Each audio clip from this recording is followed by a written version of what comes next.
Hi there, I'm Jim Blade, and I am going to go through a history and explain all the information I have on my grandfather, Emil John Blade, and the family history. A lot of you have a copy of a blue book, what we call a blue book, something that Aunt Joan put together that was written by Aunt Ida, Emil's sister, I believe, youngest sister.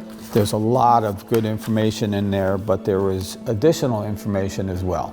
So my brother Frank put together a little synopsis, him and Zora, I believe, and I'll start with that and we'll take it from there. Emil John Blade was the third child of Erik Johnathan Blade and his wife Anna Ersdotter. They were married on the 28th of April, 1883.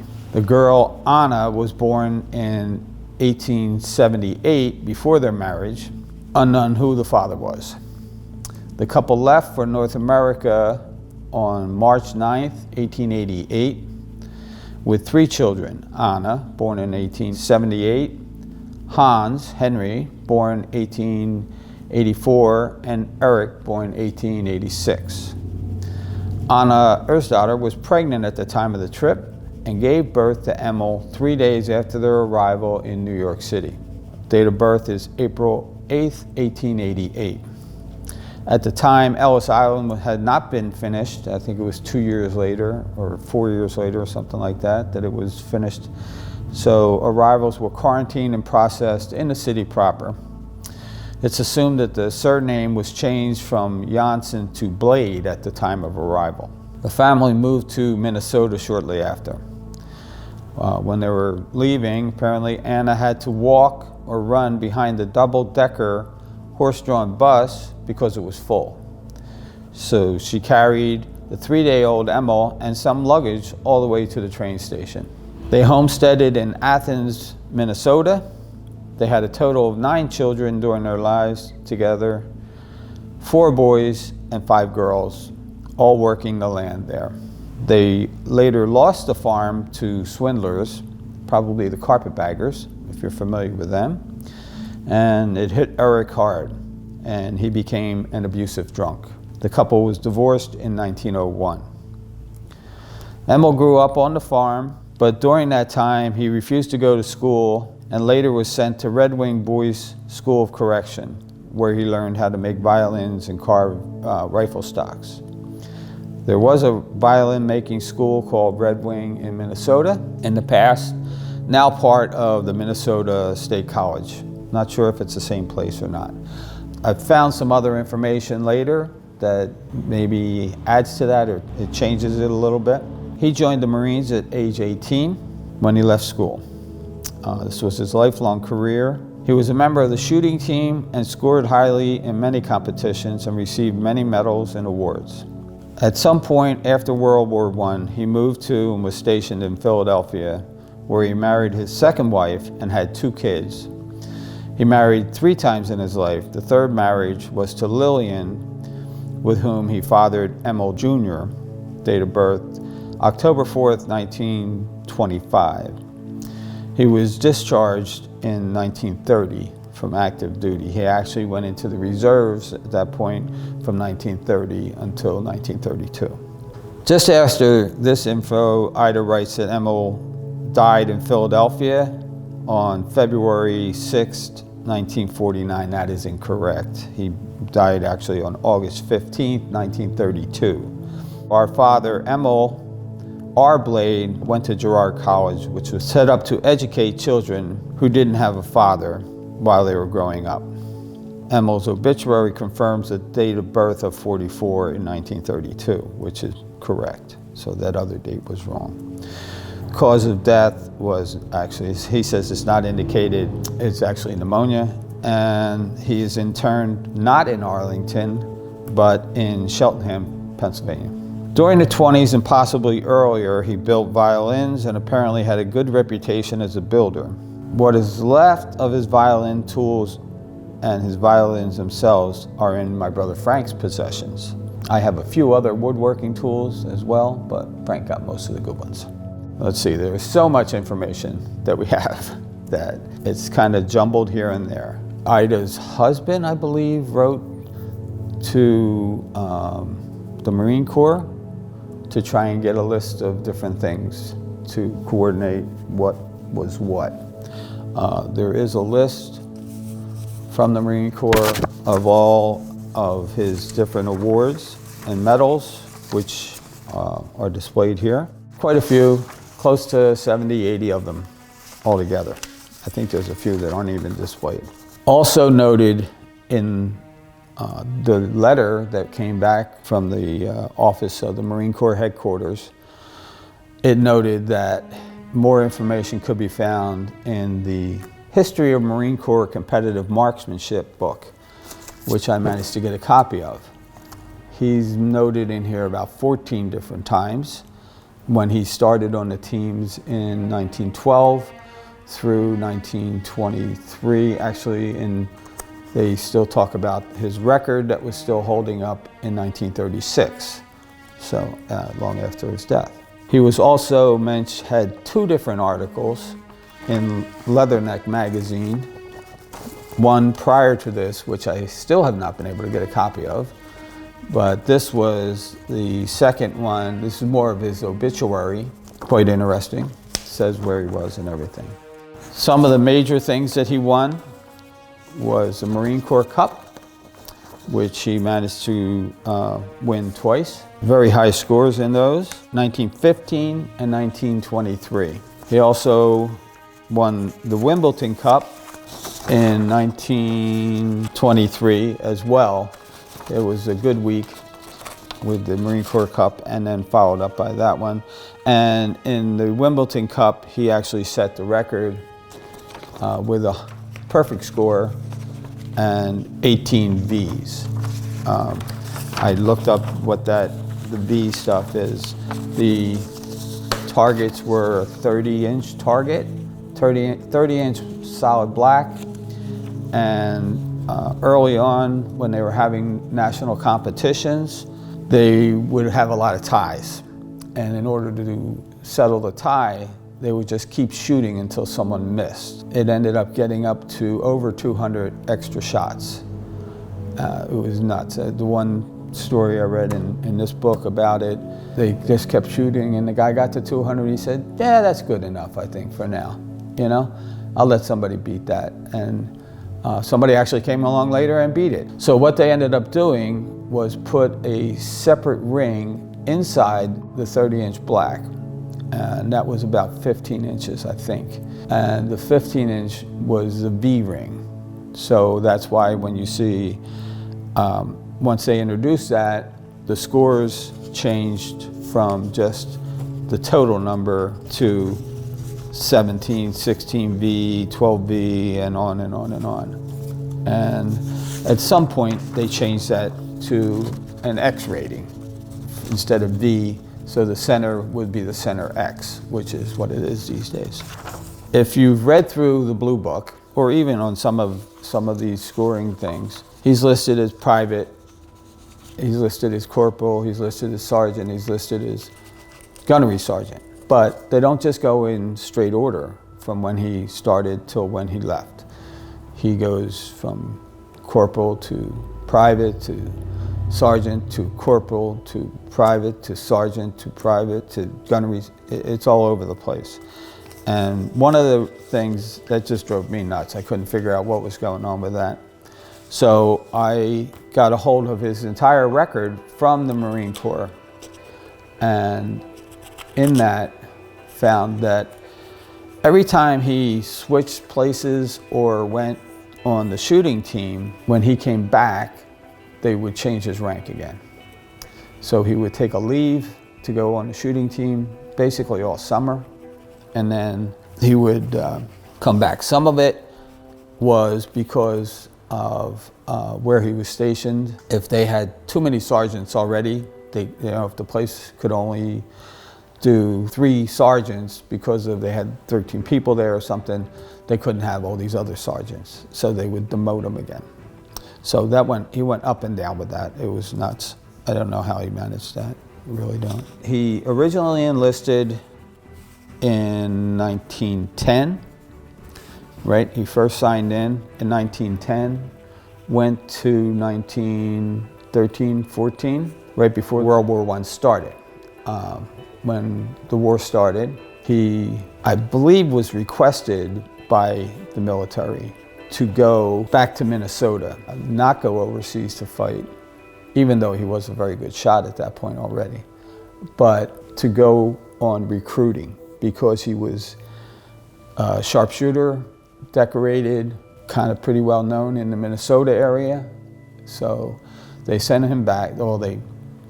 He left the Marine Corps, joined the 1st Minnesota Infantry, which I'm not sure if that's a branch of the Marine Corps or not, or what their actual, where they fit into the grand scheme of things. But he was with them recruiting in Minnesota, Kansas, basically all around the Midwest. There was numerous spots where he was sent according to his record.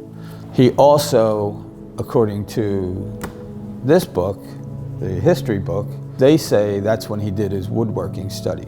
So he might have continued his woodworking, might have got some when he was originally in high school or in the correction school, and then got more, but whatever. By the time he came back, he was very skilled at gun making and I guess violins too at that point, although it could be that he was already good at the violins and really concentrated on the gun making. Went back into the Marine Corps in 1918. When the war was officially over, but we still had a lot of people over there, so he actually went over to help with cleanup and different things, and then came back and was stationed. At that point he went to Philadelphia, where they had a nice armory, and he started actually making guns, custom guns, different things, and working on the shooting. When he wasn't shooting, he would go back to Philadelphia to the Navy Yard, which I actually worked at. I didn't realize that he was at the same spot. But yeah, that was crazy when I found that one out. I did want to go over some of the different places that they shot. So most of the time, like, they would do all your training, your different sharpshooting qualifications, shooting at your camps, the Marine Corps camps, Quantico, I don't know, the Lejeune probably later, but I don't know whether they changed that one from something else. All the different camps. They also had shooting ranges that were set up more so by the National Rifle Association at Seagrit in New Jersey, and Wakefield, Massachusetts was another major area. Later on, they developed Camp Perry. Camp Perry became the host of all the national shoots. There was actually they also shot at Creedmoor early on, which is in New Jersey or New York, but that closed early on. So yeah, then they held most of the national matches at that point were held at Camp Perry in Ohio. Beautiful facility out there, by the way. He was called onto the national team in 1912. He got his start in there, 1913, and then he left. But then later on came back in. There's some, maybe I'll go into some of these in a little bit. Let's talk about the medals. A lot of Marine Corps medals, obviously, but other ones as well. Marine Corps Cup, which he won. Wimbledon Cup, which he won. This one here is what they call Dogs of War. Placed highly a lot of times. If you look at the other list here, I don't know that they list it as Dogs of War, but that's what it's called. This one over here is Distinguished. Distinguished is a very difficult one to get as far as a shooter. You have to win or place in the top 3 in 3 different events within a year or year and a half. He was also on the PAMA team, which is an international shooting team, 1923, 25, and 28. I guess it's similar to Olympic shooting, but it is team shooting. The timing is different as far as when they hold that event. I think it started out with Canada, US, Cuba, and England, and I think they added a few more countries. Crazy stuff about the PAMA. They had a Beautiful trophy that someone had made, put together early on for that. It was designed after the Roman palm banner that they had always given their fighters when they came back. They'd have the palm thing around their head, but they also had the big banner that they walked. Well, they made one, and it was huge, and that was the trophy for this team event. World War II came along, and it got put into storage and has never been found since. If you've ever seen Raiders of the Lost Ark, at the end of that scene where they show you the big warehouse, probably there. That's what everyone has figured. I mean, they did a search for years for it and never found it. They actually had another one commissioned after that, probably half the size of it, but a nice trophy altogether. So yes, he was on that team multiple times. Palm patches here. These brassards over here are for the President's Cup. President's Cup is a very unique match as well. And at the time that he was shooting, there would be upwards of 5,000 competitors shooting for the President's Cup. And they would whittle it down over 2 or 3 days, shooting varying lengths, 300, 600, and then get to 1,000. The top 100 would get a brassard. And he has that 4 times at least that he was there and competed and was in the top 100 out of 5,000. So very good shooting there as well. The President's Cup got to be quite special because Teddy Roosevelt, who fought in the Spanish-American War or whatever it was, when he came back from that, he a huge supporter of the NRA who had sponsored that. He wrote a letter to the winner afterwards. It was a very big deal. So since that point, every president has written a letter to the winner of the President's Cup. So it makes it all that much more special. A lot of these medals, especially the early ones, have inscriptions on the back when he won them. Later on, he was getting so many, I guess he didn't have time to get them all inscribed, or, you know, it's like, yeah, I'll stick that in the pile. God, it's quite a pile. We also have photos. This is the 1913 Marine Corps team at Camp Perry. They did very well there. This is from Wakefield, Massachusetts. I believe it's 1919. Don't really have a date on that one. I also found a photo in the book here of the 1919 team. Not a very good picture, unfortunately. He's in there, but you can't tell anybody from anybody. So I believe he's standing here. Here's a good picture. Like I said, the Leatherneck magazine, I was able to get a copy sent of him, probably not long before his death. Hard to say when the picture was actually taken. It says gunnery sergeant, so probably in his later years.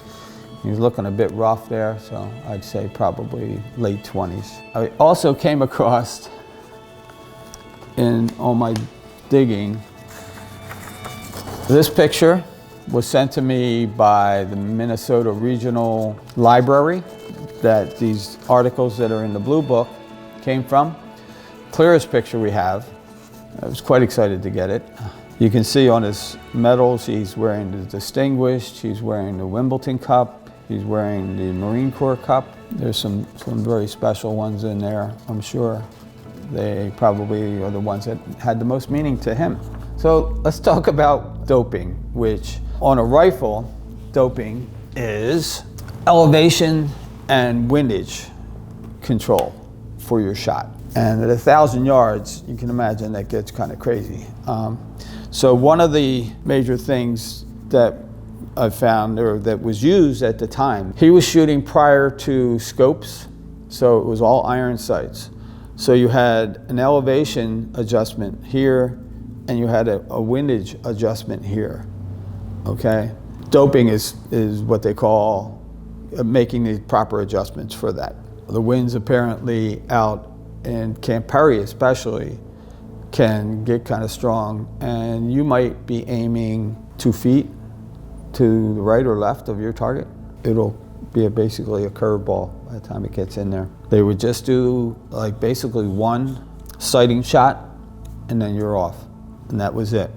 So Marine Corps Cup, 2 sighting shots and 20 shots, record at 600 and 1,000 yards with a service rifle. Yeah, pretty crazy. You had to get it sighted right away. He was so good at this. It's mentioned in the history book, it's mentioned in the article in a Leatherneck magazine that basically, if you had questions about doping, ask Blade. And that was what they said there, which is kind of crazy. You know, he was the man when it came to that. So some of the things that I found in this book are quite interesting. Here's from 1913. It says, Corporal Blade, who made the team for the second time, had received his early training at Winthrop. Soon after his February 1910 enlistment, Blade came to Winthrop as part of the range personnel. He startled no one in qualification, firing that barely made him a marksman, but duty at the range offered ample opportunity for extra firing. Soon Blade showed indications of team caliber. So that's where he got his early start there.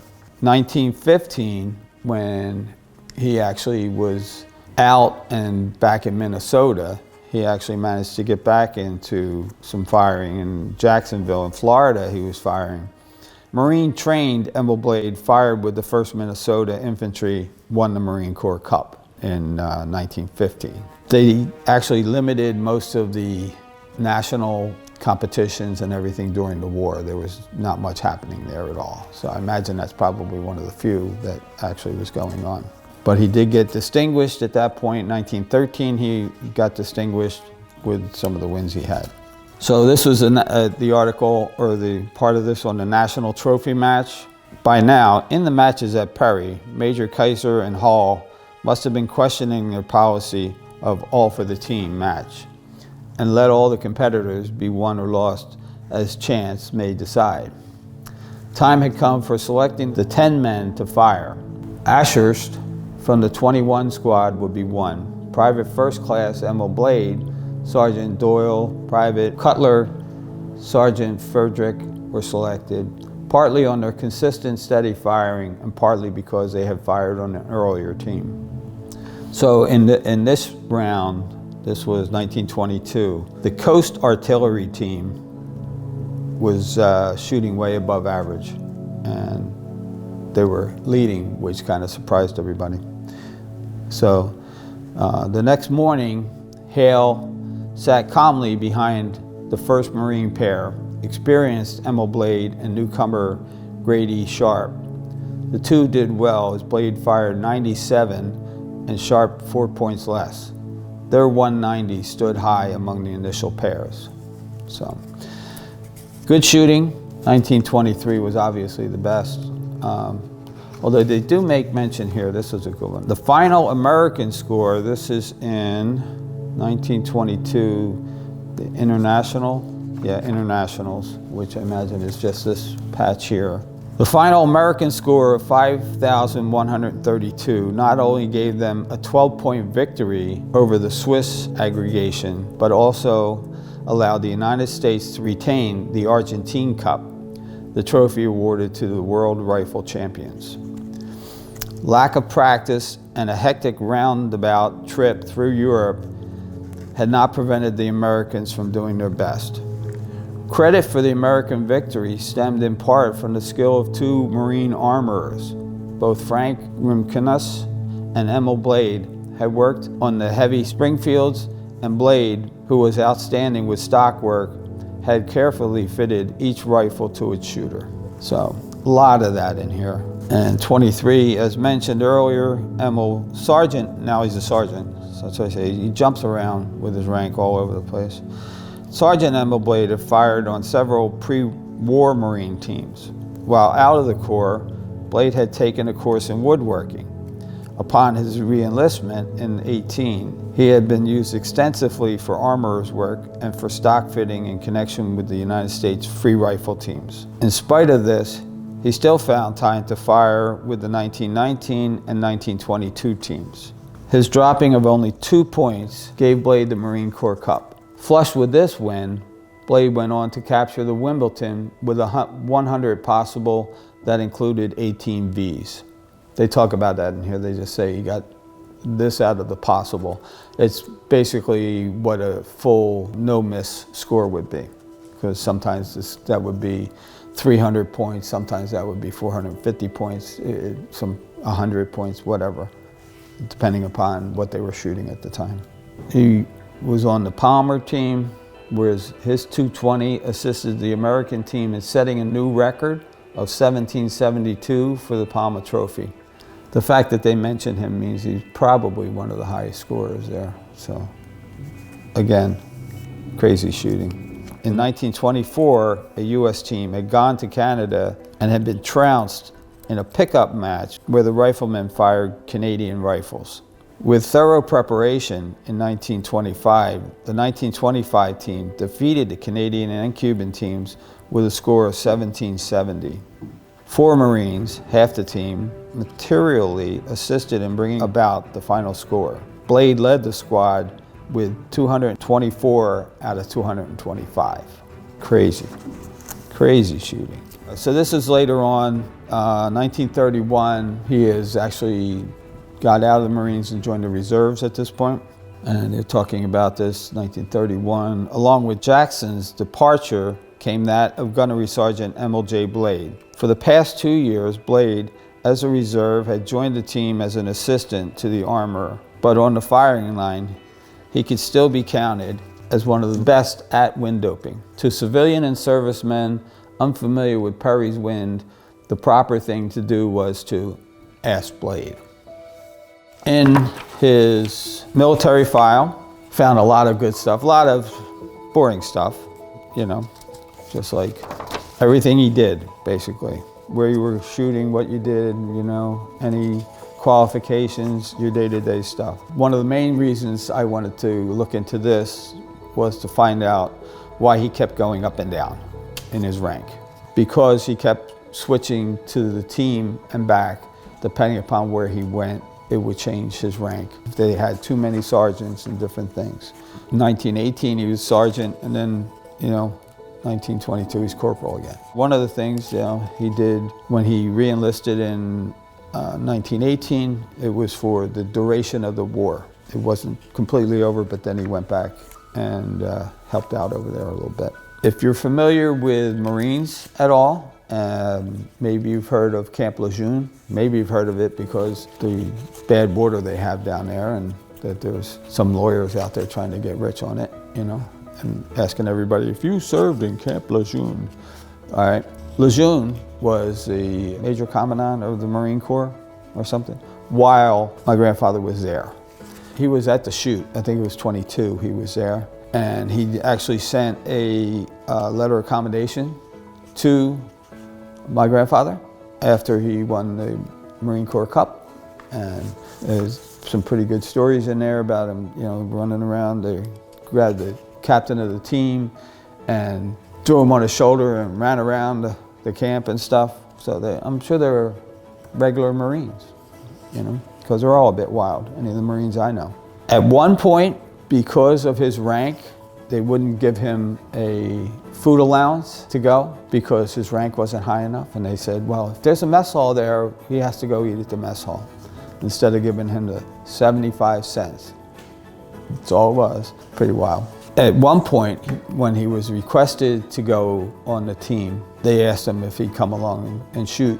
He said no, because he would lose too much money. So somebody had to actually send in things to order him to go to the shooting team.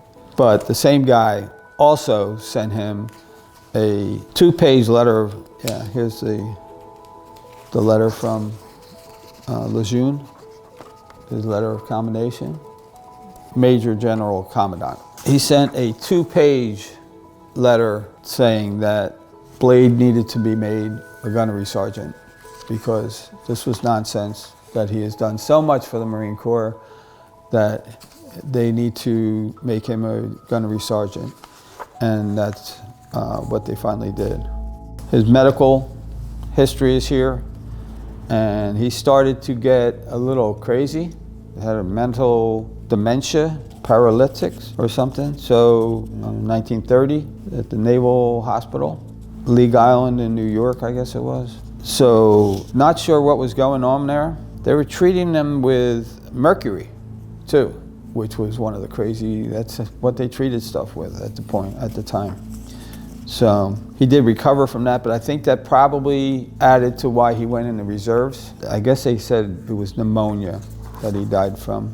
But in this one here, it's where he is interned. It's the Philadelphia National Cemetery, which is at Limerick Pike and Haynes Street in Germantown. And he is section 1, grave number 113, in case anyone wants to see it. It was kind of funny that his second wife, Henrietta, who had 2 children by him.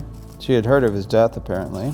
She was listed as a beneficiary, so she was wondering where her money was at that point. And turns out, because according to her, as amended governing the payment of 6 months death gratuity, which is what she was looking for soldiers that die, to the beneficiary, but it does not apply to reservists. So he was in the reserve, so there was nothing there. Anyway, this one went to the widow, which was Lillian, his wife, and my grandmother, they had Emil R. Blade, got a total $22.30. That's his accrued pay. That's it. Big money in the military, you know. I wish he would have been able to hand down some of his skills to my father, but unfortunately my father was born in 25 and he died in 32, so he was only 7 years old. So I don't think he would have got much out of any of that. I know my dad took us all out shooting, or some of us. I don't know that everybody got out. I know I did, and a couple of my brothers, and he tried to give us some pointers that he knew. It's helped, but one of the things that I had early on that I obviously don't have now because I'm wearing these silly things, is really good vision and long-range vision. I could read a license plate 2 blocks away, easy. So I imagine he had very good vision to go along with his shooting abilities. I never took advantage of that and got into the military, so I don't know. One of my sons is, a couple, they're very good shots actually. I think that's about it. What do you think?